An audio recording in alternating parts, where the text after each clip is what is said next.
안녕하십니까, 이태윤입니다.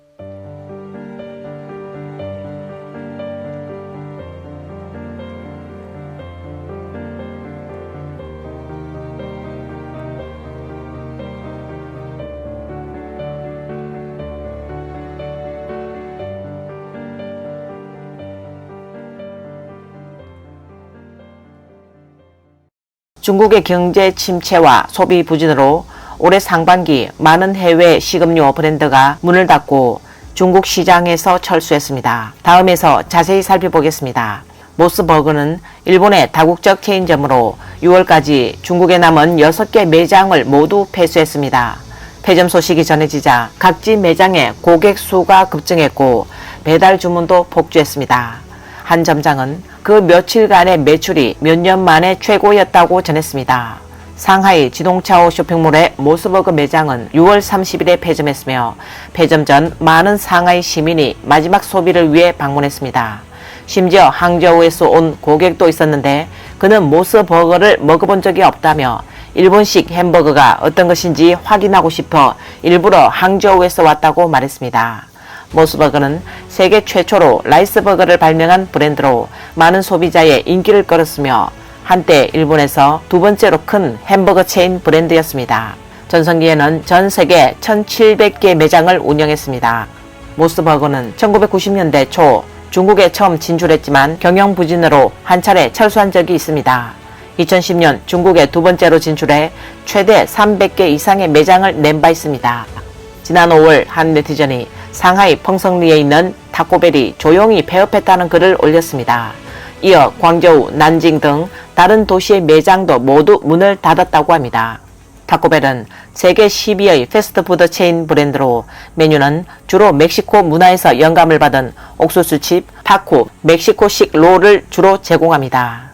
타코벨도 2003년 처음 중국에 진출했으나 2008년에 철수했다가 2016년에 다시 복귀해 상하이에 첫 매장을 열었습니다.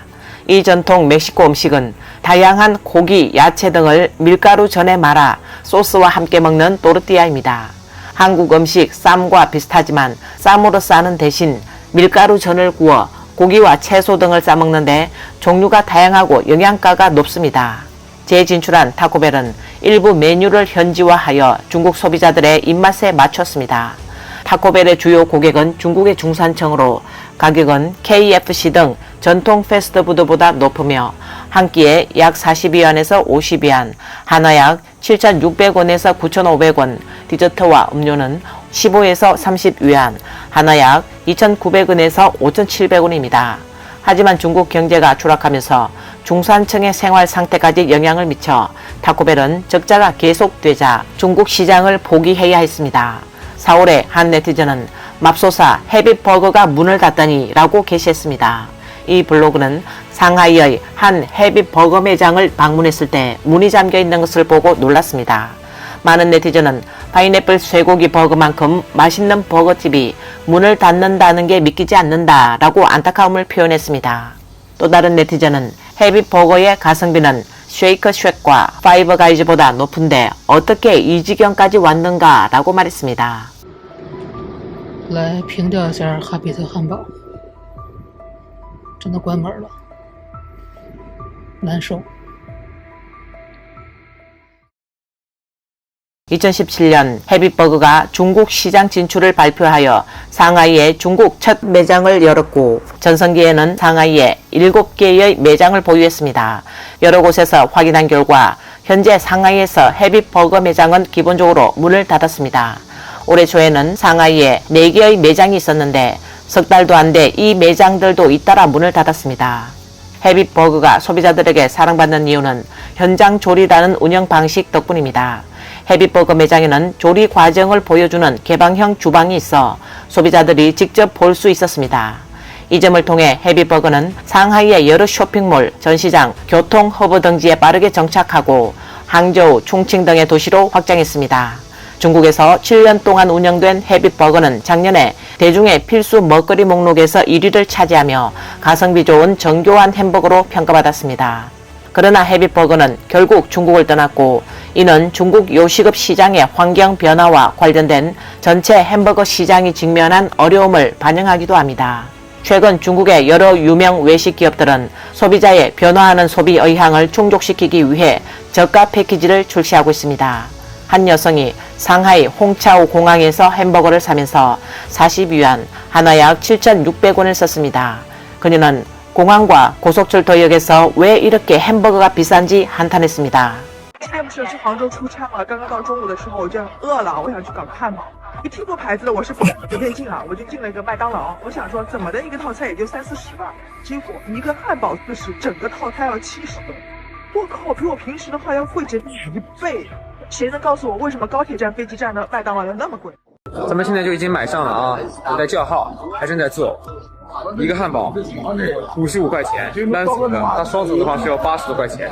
它基本上每一个汉堡都是这个价格。我真的，我长这么大还没有见过一个这么贵的汉堡。肯德基的汉堡我以为已经够贵的了，但是我是真的第一次见50多块钱一个汉堡。因为店里面没有座位，买完汉堡的顾客呢都是在马路的边边上吃。好，好，谢谢。好的，现在汉堡到手了。我们也跟大部分人一样哦，坐在马路边上吃一次。它这个汉堡它是叠成一个4方形的状态的，它不像是那种普通的快餐店随便那样裹一下就出来的。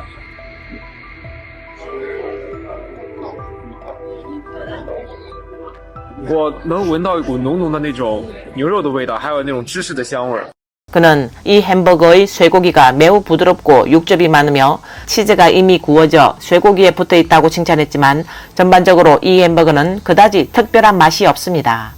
이런 경험을 하게 되어 기쁘다고 말했습니다.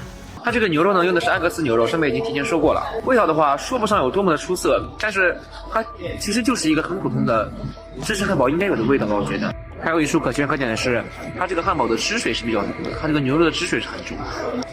因为我注意到，我吃了一半之后，这个马路牙子上洒的都是水，我一看是顺着这个袋子流下来的那种油，这个还是蛮不错的。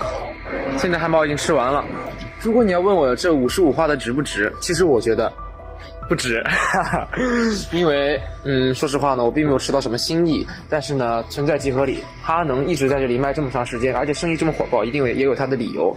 한편 외식 산업은 부동산 위기가 발생한 이후 많은 중국 가정은 자산이 사라졌기 때문에 많은 사람이 더 이상 이전처럼 소비할 수 없게 됐습니다. 일선 도시에서는 많은 가정의 주요 자산이 집입니다. 그러나 부동산 시장이 하락하면서 많은 수의 집이 가격을 낮추고 할인 판매하고 심지어 팔기도 어려워졌고 중산층은 대출을 통해 집을 사기 때문에 빈곤 모드로 진입했습니다. 한 난징의 여성 네티즌은 이웃이 대출을 갚지 못해 법원에 의해 자신의 집에서 쫓겨났다고 말했습니다. 今天早上，我隔壁邻居一家3口被法院从自家的房子里面撵出去，就是因为还不上月供。2口子带着孩子，才刚上幼儿园的年纪啊。 一家3口，老婆是流着泪搬东西，男的呢就是那种面无表情，脸色苍白。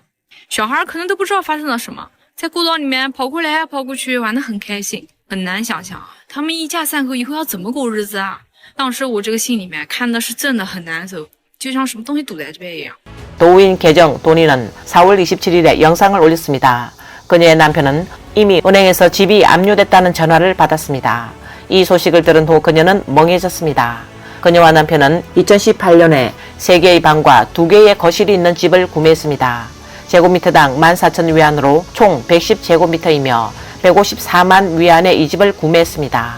매달 6,000위안, 한화약 114만원 이상의 대출을 갚아야 했습니다. 그들은 원래 허거 식당을 운영했지만 3년간의 팬데믹으로 사업이 점점 나빠져 결국 식당을 팔아야 했습니다. 어렵게 구매자를 찾아냈지만 약 30만 위안, 하나 약 5,700만 원의 손해를 보고 팔았습니다. 현재 전반적인 환경이 좋지 않아 다른 사업을 할 엄두가 나지 않습니다. 하지만 수입이 없으면 대출을 갚을 수 없기 때문에 집을 팔기로 했습니다. 우리 부부는 이 집을 팔아서 자금을 회전할 수 있을지 논의했습니다. 남편이 찬성해서 저는 부동산 중개회사에 가서 알아보았는데 그 결과에 깜짝 놀랐습니다. 중개회사에서는 지금 부동산 시장이 예전처럼 활황이 아니어서 집값이 이미 많이 떨어졌고 이 집은 120만 위안 밖에 받을 수 없다고 했습니다. 그들은 2018년부터 대출을 갚기 시작하여 매월 6,100위안, 한화약 116만 원을 상환했습니다. 거의 6년 동안 총 43만 위안, 한화약 8,110만 원을 갚았는데 은행에 가서 상담해보니 놀라운 사실을 알게 됐습니다. 정말 믿기 어려운 것은 6년이 넘는 동안 우리는 거의 50만 위안의 대출금을 갚았는데 그중 원금은 14만 위안 조금 넘고 15만 위안도 되지 않으며 나머지 30만 위안 이상이 모두 이자로 들어갔다는 것입니다. 우리는 그제서야 우리가 밤낮 없이 일한 것이 모두 은행을 위해 일한 것임을 깨달았습니다. 정말 어이가 없고 하늘에 소리쳐도 아무 소용이 없었습니다. 3년간의 팬데믹 봉쇄 때문에 우리의 사업은 계속 적자를 보고 있었습니다. 계속해서 여기저기서 돈을 빌려야 했고 이제는 매일 빚 독촉하는 사람들이 찾아오고 있습니다. 게다가 지금 나는 둘째를 임신 중인데 입덧이 심합니다. 이 소식을 듣고 난이 매일 무너질 것 같은 기분이고 너무 힘듭니다. 매일 정신이 혼미하고 밥도 먹지 못하고 잠도 제대로 잘 수가 없습니다. 그들의 집은 은행에 의해 경매로 팔렸고 시장가보다 훨씬 낮은 가격에 팔렸습니다. 경매가는 일반적으로 시장가의 70%에서 80%입니다. 현재 부동산 시장은 매우 침체해 있으며 집값이 계속 하락하여 마음이 불안했는데 집은 결국 88만 위안, 한화약 1억 6,700만 원에 팔렸습니다. 그들은 여전히 은행에 140만 위안, 한화약 2억 6,600만 원의 빚을 지고 있습니다. 그들은 그 집에서 나와 임대주택에서 어렵게 살고 있습니다.